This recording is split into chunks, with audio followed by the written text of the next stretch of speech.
Hi అండి. అందరూ ఎలా ఉన్నారు? బాగున్నారా? నేను బాగున్నాను. నేను అన్నీ దేవుడివే పెడుతున్నాను, వంటలే పెడుతున్నాను అనుకుంటున్నారేమో.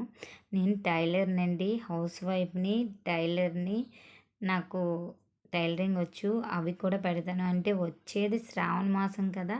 మన లేడీస్ అందరికీ ఉపయోగపడేవి పెడితే వాళ్ళకి కొంచెం బాగా అన్నీ ఉపయోగపడతాయి కదండీ. నాకు తెలిసినవి నేను చెప్తున్నాను. నేను చేసుకున్నవి కూడా అవి.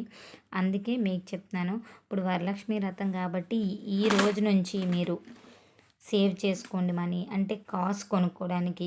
ఒక్కసారే మనం 5000 పట్టుకెళ్ళే కన్నా చీర జాకెట్‌కి డైలీ ఇలాగా ఒక 200 గానీ, 100 గానీ, ఒక 500 గానీ, 300 గానీ ఎంతుంటే అంత హస్బెండ్ దగ్గర అడిగి రోజుకి ఒక 100 రూపాయలైనా తీసుకొని ఇందులో వెయ్యండి. ఎందుకంటే హస్బెండ్ చేత్తో ఇచ్చినవి మనకి ఇంకా ఎక్కువ లక్ష్మీ కటాక్షం అనమాట. ఆ బంగారం ఎక్కువ అవుతుంది. తనని మట్టుకు ఎట్టి పరిస్థితుల్లో రోజుకి, ఎందుకంటే ఇది వచ్చే శ్రావణ మాసం కాబట్టి రోజుకి ఒక 100 రూపాయలు కానీ, ఒక 50 రూపాయలు కానీ, ఒక 200 గానీ ఎంతో కొంత తనకి దగ్గర ఎంత ఉంటే అంత తీసుకుని ఇలాంటిది కానీ ఏదో ఒకటి మీకు నచ్చింది నేనైతే ఇందులో సేవ్ చేసుకుంటున్నాను. అందుకని చెప్తున్నాను. మీకు నచ్చింది తీసుకుని అందులోని మీరు వేసుకోండి. ఈ రోజు నుండి కౌంట్ చేసుకోండి. ఈ రోజు నుంచి వేస్తే కంపల్సరీ మీకు ఎలా లేదన్నా 5 ఆర్ 6000 అయిపోద్ది. ఇంకా హస్బెండ్‌ని మీరు పర్సనల్‌గా అడగవసరం లేదు.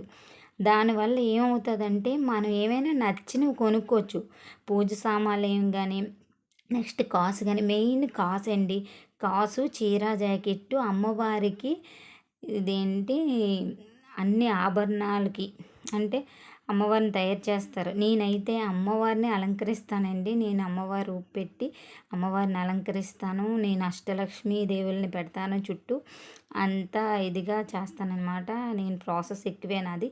అది కూడా మీకు చూపిస్తాను. ఎందుకు ముందుగుంటా మన ఆడవాళ్ళందరికీ ఈ కాసు కోసం ఎలా సేవ్ చేసుకోవాలో చెప్తున్నాను. ఈ రోజు నుంచి నా వీడియో ఎప్పుడు చూస్తే అప్పటి నుంచి మీరు ఆ రోజు నైట్ నుంచి మీరు 100 రూపాయలు కానీ, 50 రూపాయలు కానీ, 200 కానీ ఎంతో కొంత ఎంతుంటే అంత ఇందులో వేయండి. వేసుకున్న తర్వాత అప్పుడు చూడండి, ఆహా! తిను చెప్పింది కరెక్టే అని అనిపిస్తుంది. మీరు పర్సనల్‌గా ఒక దగ్గర పెడదామంటే పెట్టలేరు. ఏదైనా ఇలాంటి దాంట్లో కానీ, ఏదైనా ఒక డిబ్బీలో కానీ వేసుకోండి. ఇది మళ్ళీ ఎక్కడ పెట్టాలంటే కిచెన్‌లో కానీ, హాల్‌లో కానీ పెట్టుకోవాలి. బెడ్రూమ్‌లో పెట్టుకోకూడదు. కిచెన్‌లో కానీ, హాల్‌లో కానీ పెట్టుకుంటే లక్ష్మీ ఆకర్షణ ఎక్కువగా ఉంటుందన్నమాట. అందువల్ల మీకు మెయిన్ చెప్తున్నాను. కిచెన్‌లో కూడా ఇలాగా ఇన్ని కాయిన్స్ వేసేసి, గిన్నెలో ఇన్ని కాయిన్స్ వేసేసి కిచెన్లోని ఏదో ఒక కబోర్డ్లో ఒక మూలన పెట్టేయాలి. ఏదో ఒక కబోర్డ్లో ఒక మూల పెట్టాలి. ఎందుకంటే ఆడవాళ్ళం ఎక్కువ కిచెన్లో ఉంటాం కాబట్టి మనకి లక్ష్మీ ఆకర్షణ ఎక్కువగా ఉంటుందన్నమాట. అందుకు చెప్తున్నానండి. ఈ 2 పరిహారాలు మీరు కంపల్సరీ చేసుకోండి. ఇలాంటి వీడియోలన్నీ మీకు మళ్ళీ కావాలనుకుంటే నా వీడియోని టచ్ చేయండి. అదే సబ్స్క్రైబ్